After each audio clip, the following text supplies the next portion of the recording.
Okay, guys, so thank you everyone. That's another amazing webinar that is happening within the framework of the weekly fasting group. So first, my name is Arik. I am the moderator of this group. I just want to tell you that this is a big international group operating online, specifically on WhatsApp. And we have people virtually from all over the world. And the common denominator of this group is that we fast as a group once a week, at least for 24 hours. And it's really open-minded. So some people do water fast, some people do dry fast, some people do liquid. So every person can decide whatever suits them. And this group is also very open. Like we have people from all the range of dietary lifestyles. Like we have vegans, we have meat eaters, and we all coexist in harmony with the willingness to learn from each other, willingness to be tolerant, and basically just to spread love and to spread tolerance. And we also have people coming from different religious backgrounds, spiritual backgrounds. So, and also every Friday or almost every Friday, we invite interesting speakers in the field of nutrition, spirituality. We have speakers who talk about their healing stories like today. And it's open to everyone. So that's more or less about that. So if you are watching this video later on, this video is recorded. It's going to be on YouTube, open to everyone. And below the video, you will find my WhatsApp number. So if those ideas appeal to you and you would love to join this group, you're welcome to send me a WhatsApp message with your name, and I will happily add you. That's about that. Now, today, we have with us Emily Penton. Thank you, Emily, for joining us. Thank you. Hello. Yes, thank you for having me. Yeah, and actually, I contacted Emily after being inspired by one of her interviews, inspired by her amazing healing story. We're going to talk extensively about that. But before we actually delve specifically into your particular case, your particular inner story, healing story, I called this webinar True Mental Health because that's the subject I would like to talk about. So my first question is kind of more philosophical one. So what is true mental health for you? True mental health for me is something that I didn't know how to define in the earlier parts of my life. I would say the first 40 years of my life, because I didn't know what stability felt like. So it was like using a language that I didn't know to try and define my life. And so nothing fit, nothing worked. Um, but now mental health for me is stability. It is getting a flat tire on my car and knowing that I will be okay and that everything will be fine and that somebody will come and fix my flat tire, or um having something happen in my finances, or having somebody yell at me, having somebody say bad things to me, and I am stable and I am okay, even though there's other circumstances around me that are happening. They don't rock my boat. Mhm. And so I am able to maintain that stability regardless of outside circumstances. Everything comes from the inside out, not from the outside in.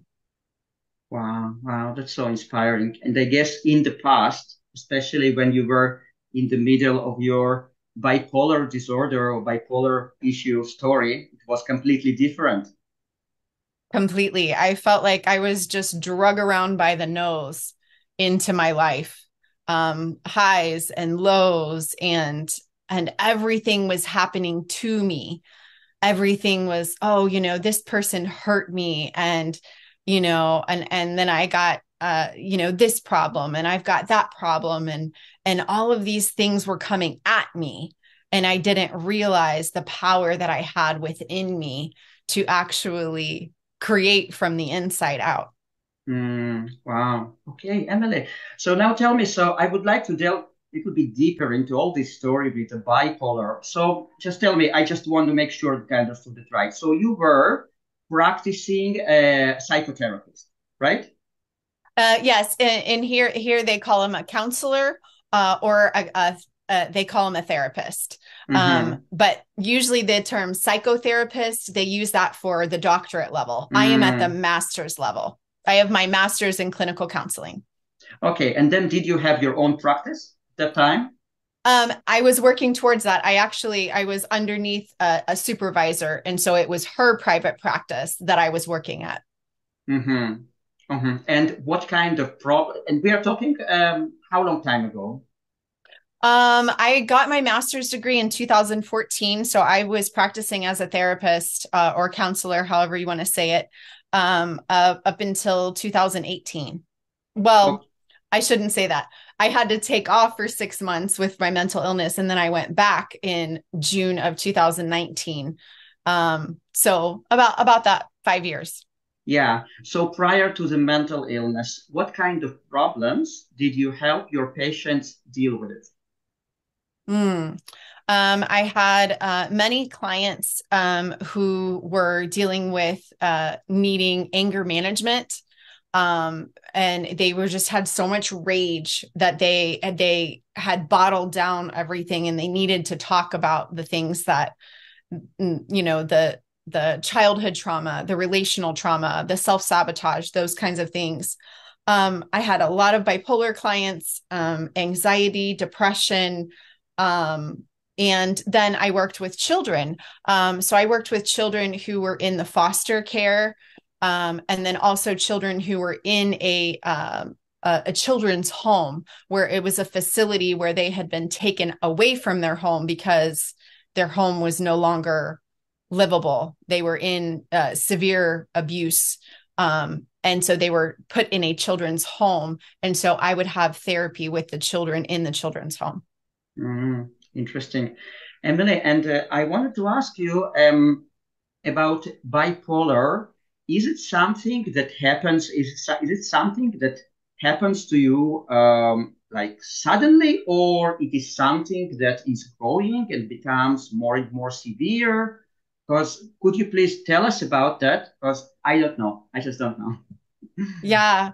I had my first significant episode when I was in my early 20s. And I was actually hospitalized, like put in a psych ward for 5 days.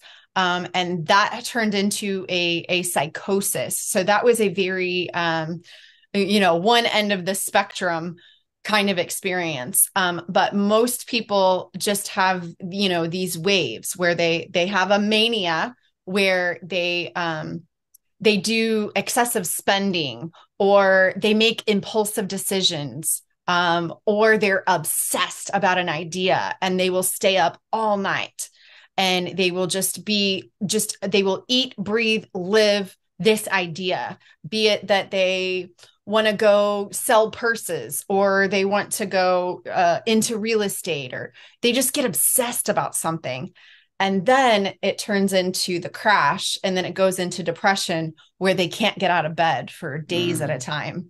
And they feel useless and worthless. And then they're depressed because they just spent all their money whenever they were in that impulsive state. And mm, so I can look back now and I can see those cycles. But whenever I was going through them, it wasn't as obvious to me, because you get these bipolar lenses and you see everything in your life through the lens of bipolar disorder, and it just becomes your reality. And it wasn't until I got off of that roller coaster that I was able to look back and see the patterns.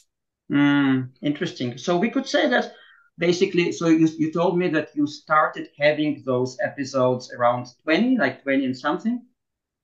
Yes, Yeah. And that was the first. That was the first time a professional or anybody said the word bipolar disorder to me. okay, okay. And then, and when was your last episode? April of 2019 was my hmm last episode. Yeah. So in terms of the age, so you had those episodes from being 20 years old up to what age, more or less? 40 years old. I was 40 years old Mm, in 2019. So you were for 20 years. you basically were influenced by those bipolar behaviors. Yes. And how often, what was the frequency of those episodes for you? Yeah, I can look back and I can see periods of years that I was remotely stable and able to function. But then near the end of 2018, it turned into rapid cycling where I didn't know who I was from one day to the next. And Wow. and sometimes I would wake up and I would have a caseload of people and I would, work until 11 a.m. And then all of a sudden a switch would be flipped and I would have to cancel my whole rest of the day because I had to go home and go to bed Mm. because I couldn't even pick up my phone. I couldn't respond to an email. I was just paralyzed with depression. And before I had been able to function because I would have, at least three good days a week. And I would knock it out of the park. And my supervisors would say, Emily, we recognize that you have bipolar disorder, but you were such a good therapist on the 3 days you're here that we want to keep you. And my clients and nobody else knew that the other days that I wasn't there, I was in bed and completely disabled.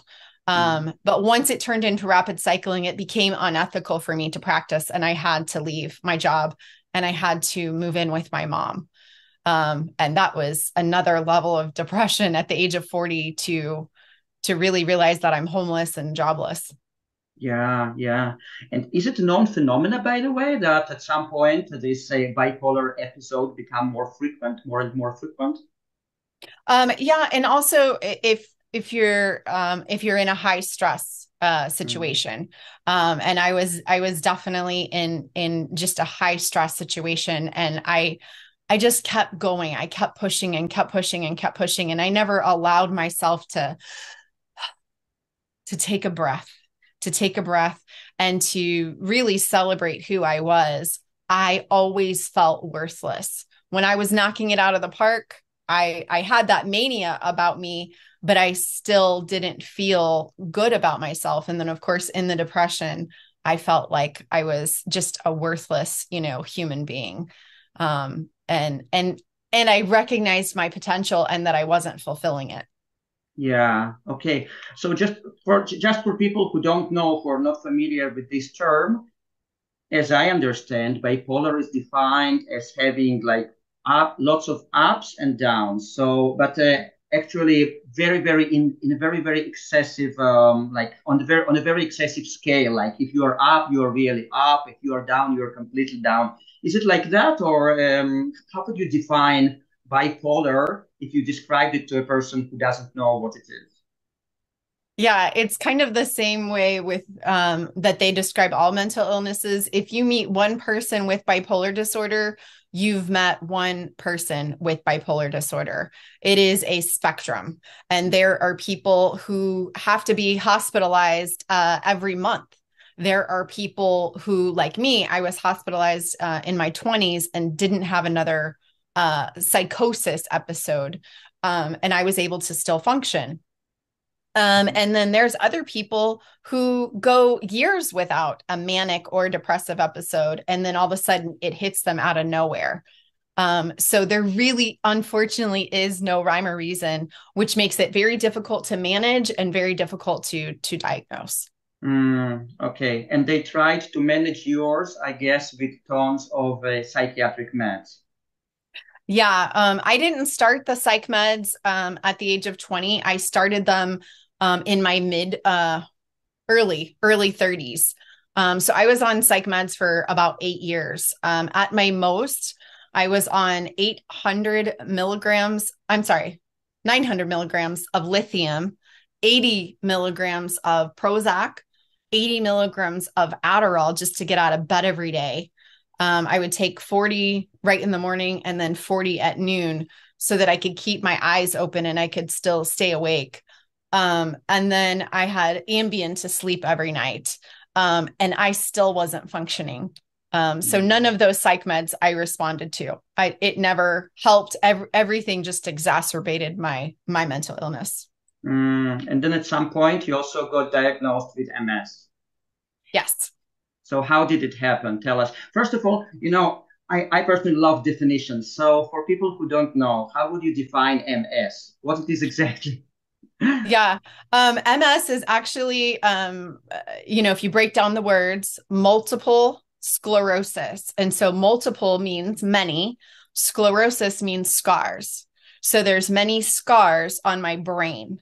And so whenever they took the MRI, you can see it and you can see these scars.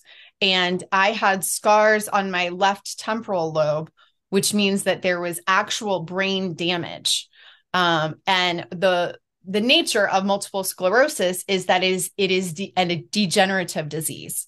And so those scars spread and multiply. And so you get them all over your brain and all down your spine. And you essentially become incapacitated, and you are unable to walk, unable to like hold things like I couldn't like grip a pencil. Like I couldn't, like it would just like fall out of my hand. I couldn't hold on to anything. And then I couldn't walk without an assistive device. I was never wheelchair bound. But I had to have a cane and I had to have I had to have a walker to get from like here to the bathroom. Wow. So is it considered to be an autoimmune disease? Yes, they definitely say it's an autoimmune disease. I don't understand all the science of that. But yes, that they put it in that category with saying that you need to reduce the inflammation. Okay. Okay, Emily. So now, before we actually get to how you got out of all this mess, I wanted to ask you, just very interested. You treated patients with different mental problems, but then you found yourself having those episodes, not knowing basically how to help yourself because your meds didn't work, etc. How did you feel towards your profession, your occupation, your patients at that time? Yeah, it's funny because I was advised by my mentors to not disclose my mental illness with my patients. But there was this inner knowing in me that I knew that I was more effective if I was able to be transparent with them and to let them know that I can resonate and I can relate to their problems. Not because I read about it, not because I have my master's degree, but because I've been there and I could really get in the puddle with them. And I was actually, very, very successful, very well liked, always requested for all of my clients, because I didn't, go, so how does that make you feel? I was like, I know how that feels. Let me show you what I'm using, the tools that I'm using to, to endure this nightmare. But I never had any really lasting tools to be able to help them. I just was able to improve their life. Okay. Okay. So what was your lowest point in all this story? Hmm, that's hard. Um, I think it was definitely having to quit my job at the age of 40 years old and to move in with my mom because it took all of the air out of my balloon and I had no more hope.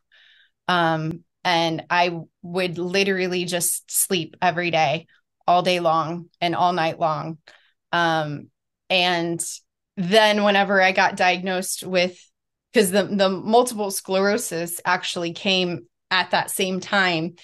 And so I really felt like, okay, I'm either going to the psych ward or I'm going to the nursing home because with multiple sclerosis, you're just supposed to get worse and, not being able to hold your bladder or anything and not be able to walk, not be able to like feed yourself. And so that was definitely the lowest.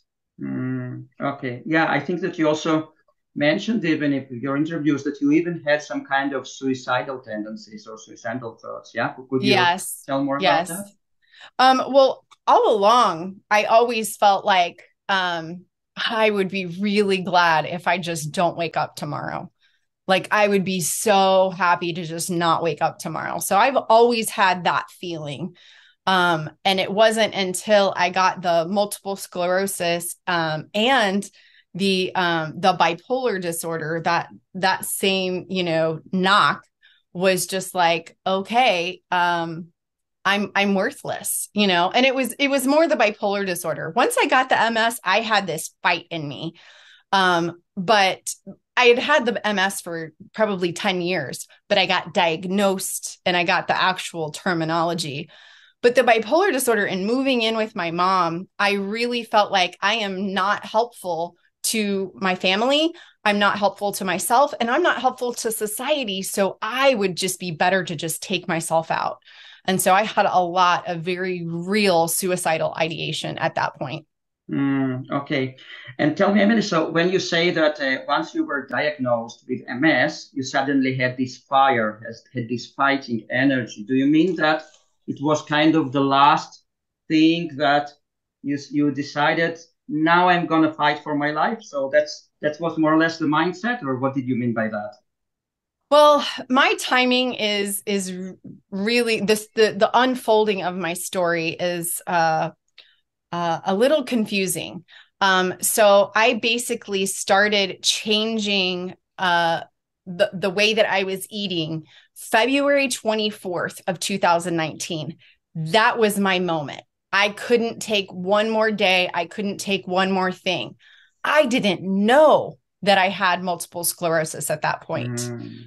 So as soon as I changed my eating and I stopped eating, the processed foods and the sugar, and I switched my eating, then I, went through the transition, and then I was hospitalized and diagnosed with multiple sclerosis. So a Mm. logical person would have said, "Oh, I changed my eating, and now I have this worse, situation. I have a physical diagnosis now."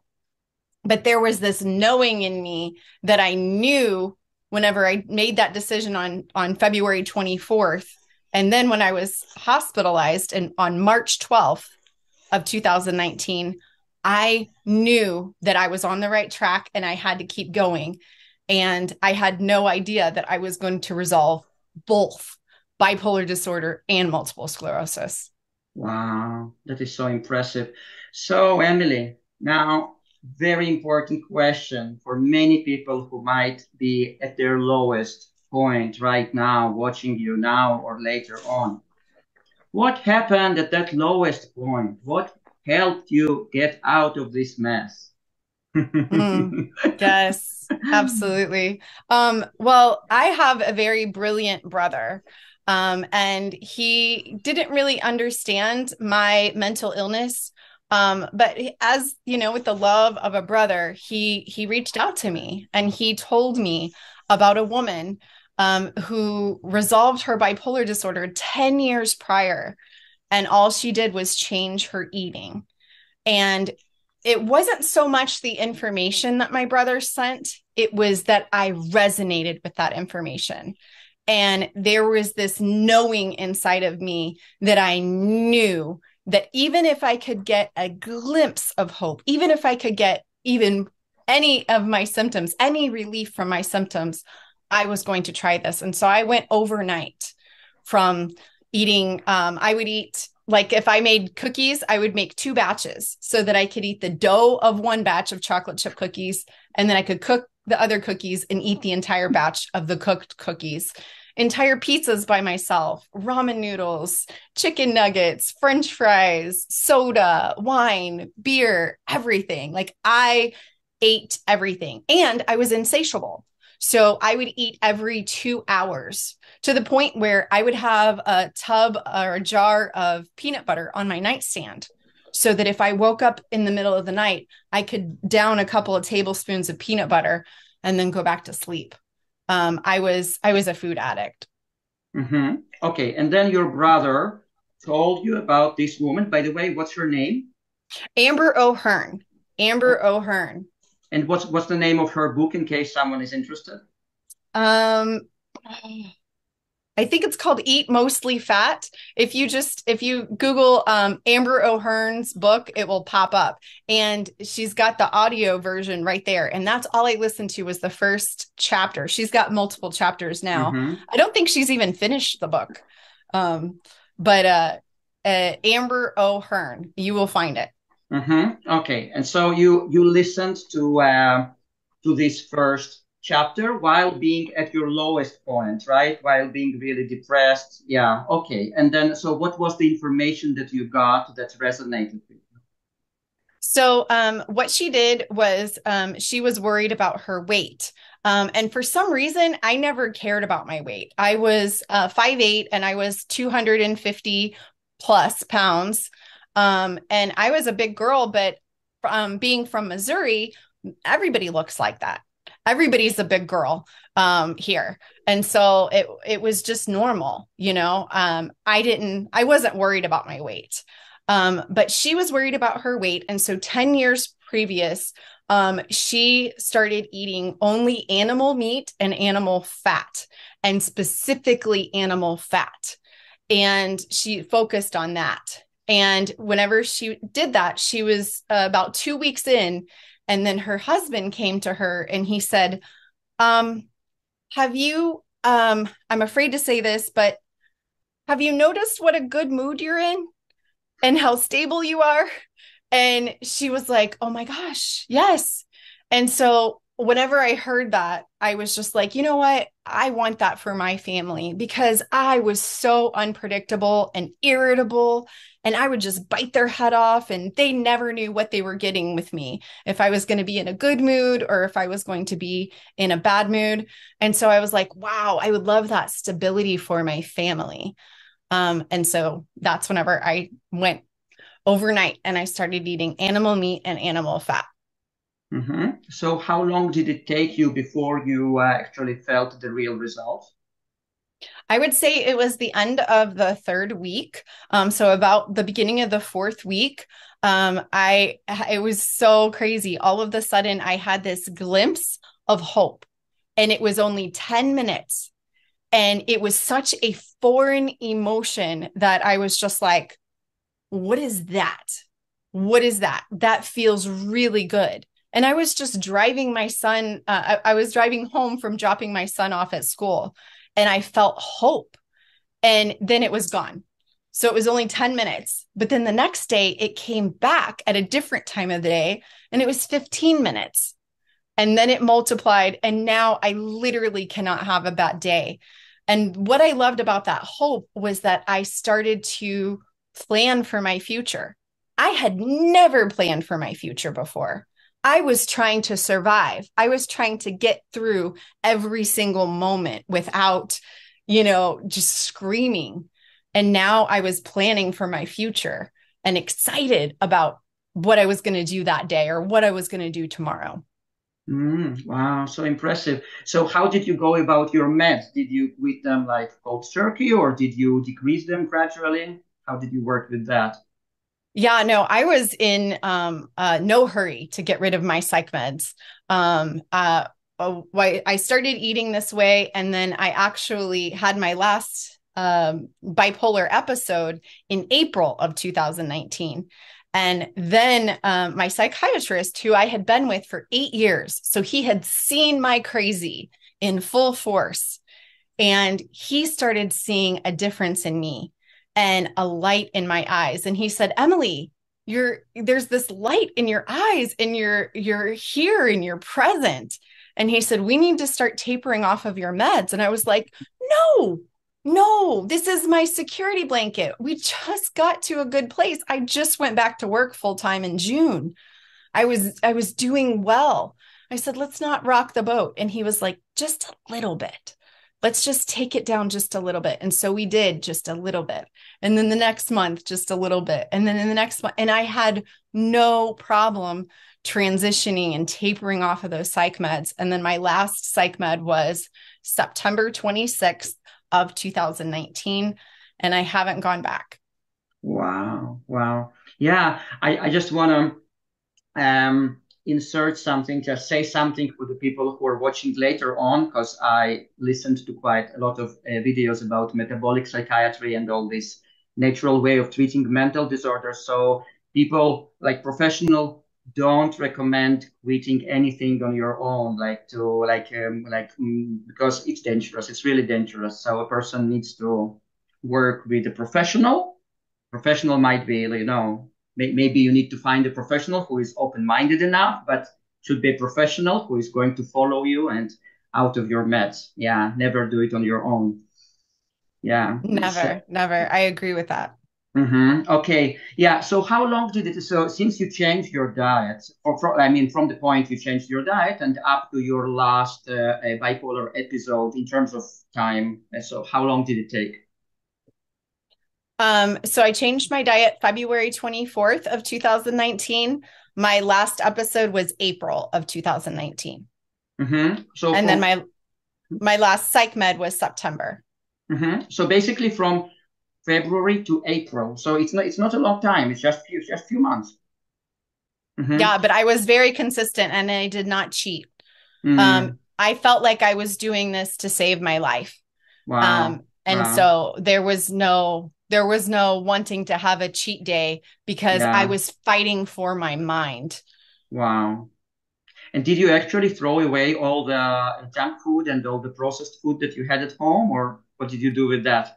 I didn't have that luxury because I was living with my mom and my stepdad and my son. And so I was in their environment. And so I was not able to just not be around it. And so I was still around it. But I just had that discipline for me. I was able to guard the gate of my mouth, that nothing went into my mouth. But it was still in my environment. Okay. And Emily, so now important question. So in your opinion, do you think that what worked there, was it certain nutrients in meat that you were lacking, or was it the fact that you just eliminated all the garbage? How do you feel intuitively, even if you are not an expert in nutrition, Yeah, I think that there's no way that I could ever really know what it was. But there's definitely some theories. I did discover later that I have a problem with methylation and absorbing B vitamins. And so my body needed to get to the source. I couldn't have all these fillers of ramen noodles and soda and everything else in the way. I needed to get to the nutrients. And the quickest way to the nutrients for me was a fatty ribeye. Some people, the quickest way might be a vegetable. But for me, that was just my route to get to the nutrients. And I'm sure that all of the processed foods and the sugar that I was eating was causing inflammation and just mucking up the whole system. And so when I removed those things and then got to the nutrients, that's when everything switched. Interesting. Okay, Emily, so we've been about half an hour into the interview and we have quite a lot of people listening to us now, quite large audience. So guys, welcome again. And if you have any, we are going to open our mics right now for the questions. And so if you have any questions, just unmute yourself and ask, and then we will proceed with my questions. Revital. Hi, good evening. Hi. First of all, I must say I'm fascinated, with your life story. And I'm familiar with a lot of things. I studied psychology and also dealt with moody moods. And I discovered that I'm raw vegan mostly, and I've discovered that it really helps because when you eliminate all the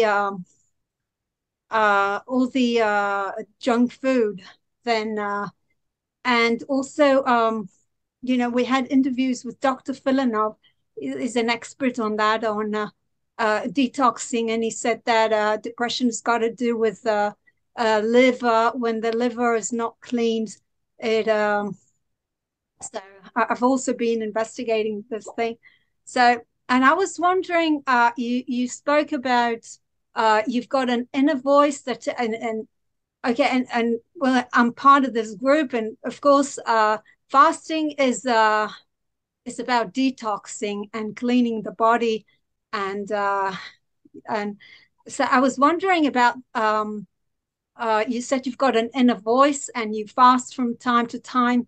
So I was wondering about that. I mean, what do you mean by inner voice? And, you know, how did you start your fasting lifestyle, and how do you feel it affects you? I mean, you spoke about what you eat, but it's also important what you don't eat, even more than. So I'd like to thank you. I'd like to hear about that. Thank you.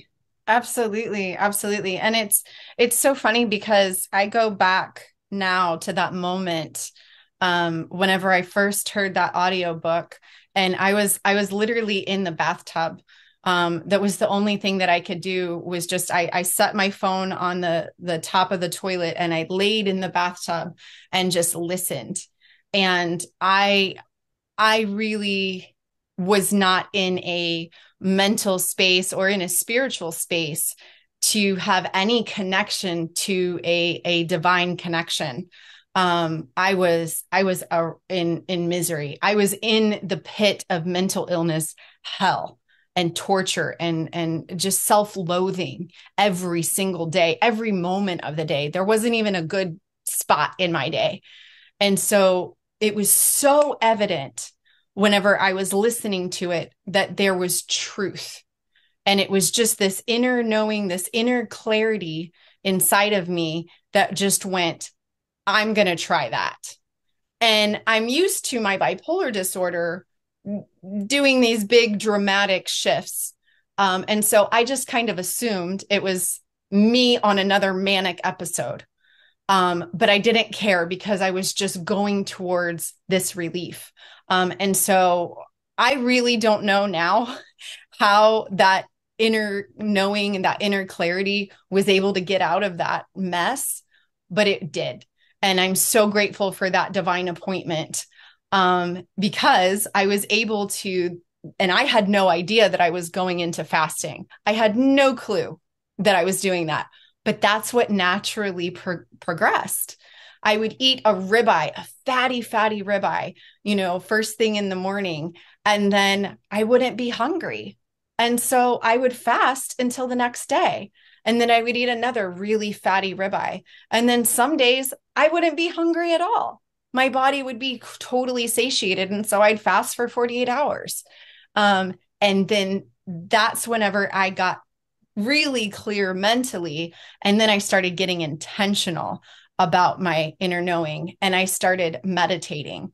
And now it's become just almost like I'm never alone. Like there's always this inner knowing, this Holy Spirit, this great spirit, this higher self, this God that is always with me, guiding and directing all the decisions of my life.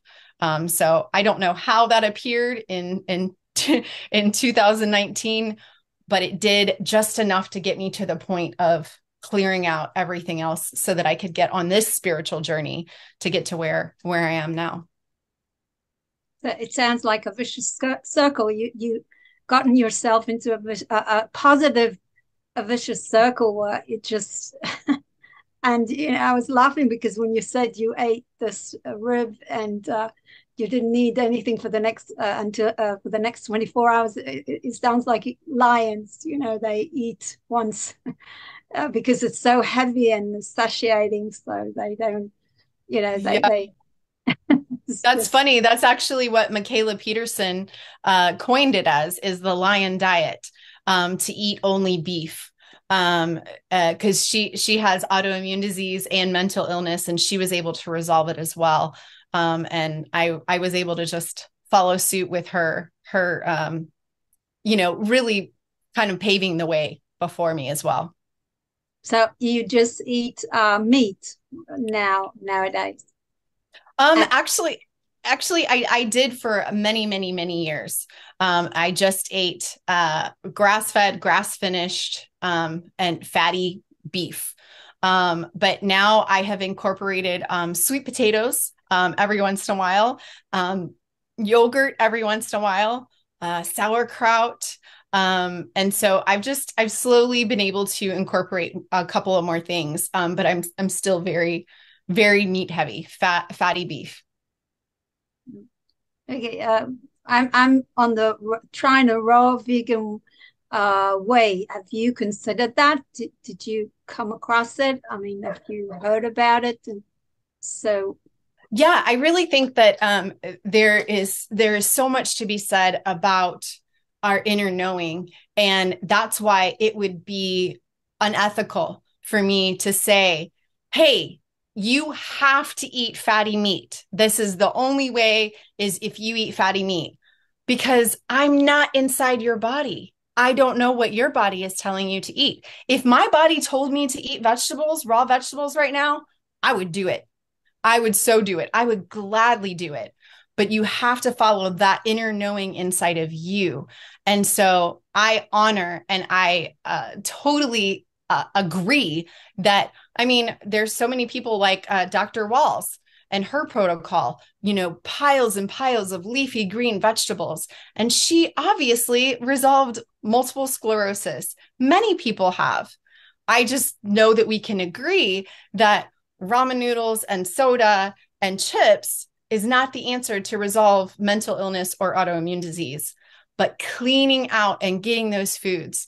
One thing that I love about the foods of vegetables and animals is that they both use sunlight. They both use light. Light comes in and they are able to synthesize that. Like the cow, he eats the grass and that light comes into him. And so I think it's the foods with light that really are what is healing. And it doesn't matter if it's vegetables or if it's animal meat and animal fat. And who knows, if my body tells me to start eating vegetables, I will do that. as long as it's not plastic and metals and chemicals. Yes, good point. Mm-hmm. Yeah. Okay, Okay. thank you. Thank you very much. Thank you very much. Okay, Kelly, now it's your turn. Hi, Emily. Thanks so much for sharing your story. I cannot even put into words how much it resonates, and just thank you, because I'm literally taking notes on kind of what you're sharing, what I'm integrating as you're sharing, and integrating how to perhaps share my own healing story, which parallels yours in many ways and diverts in different ways. But it's wonderful to have a space to be able to. So thank you, Arik, to share these types of things, because we can learn so much from each other. So thank you both. Thank you so My much. question for you is, how has your level of consciousness shifted with your experience of healing? I mean, going from so much of what you've described, especially bipolar 2 with rapid cycling, which I've experienced, it's like I used to say that there's this you've suicidal ideation. I can never say that word. That you mentioned, and I have experienced. It's kind of like there's suicidal thoughts, and then I found that it's like there's a sub basement to that, where it's like you don't even have the motivation to try to off yourself. So I didn't know if you could just speak to that. Like, how has your level of consciousness shifted in coming into, as you were just describing, like your connection with whatever words you would choose, but God, source, creator, spirit? Yes. It's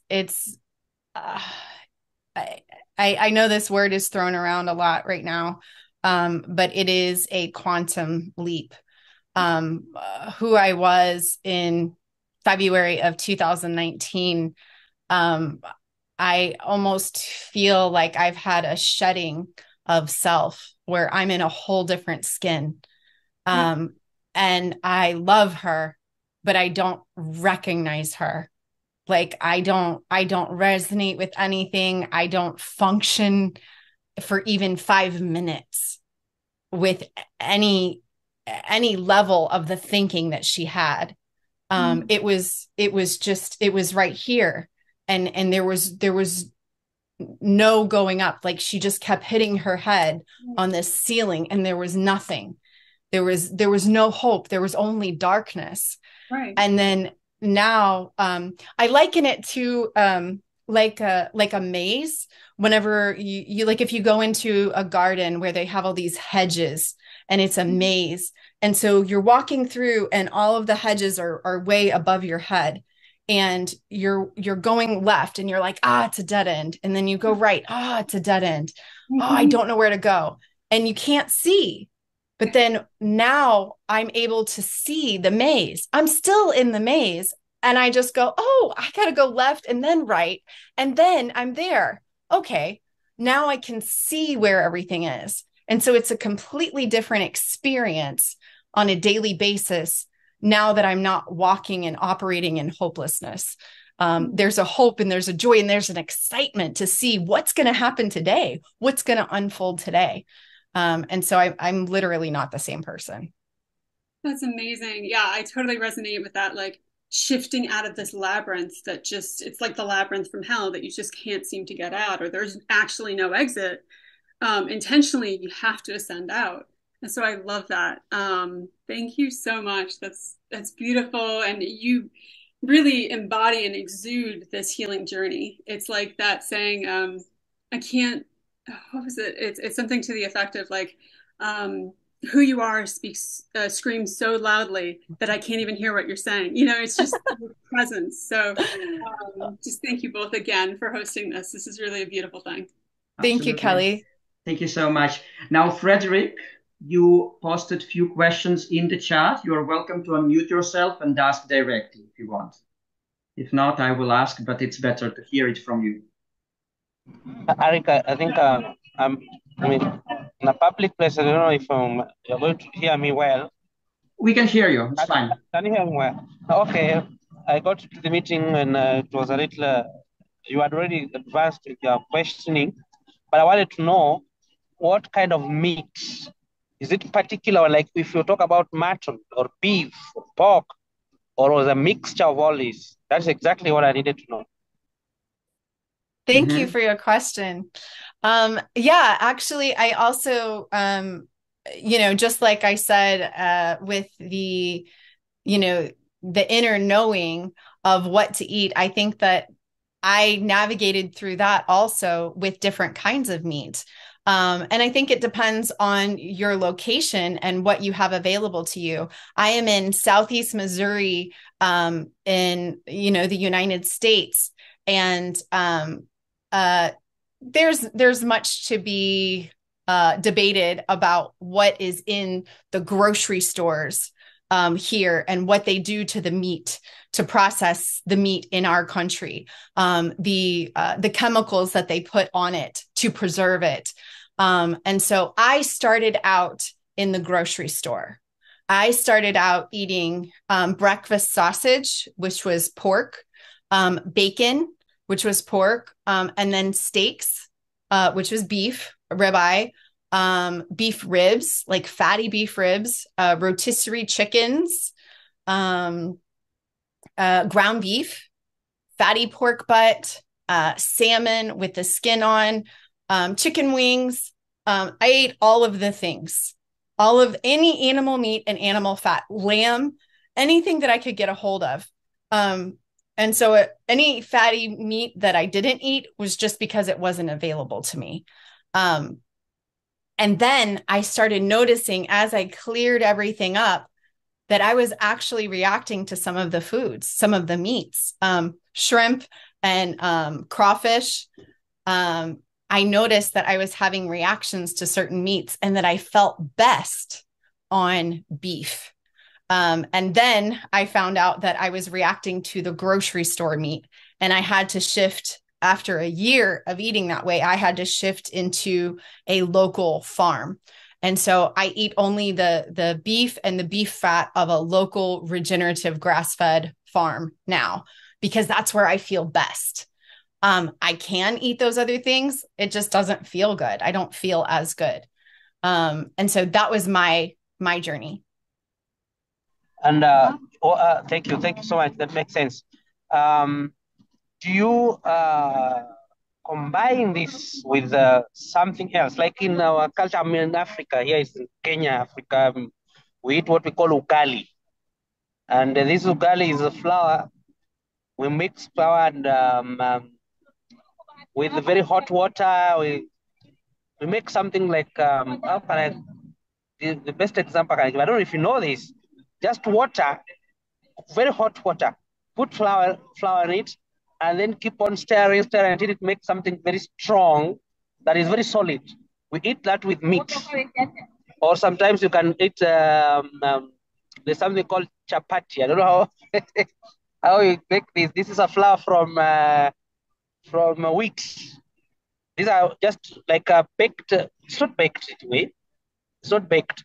You don't add those baking powder on it. You just take the flour from wheat, mix it with some things, and put it on a pan that has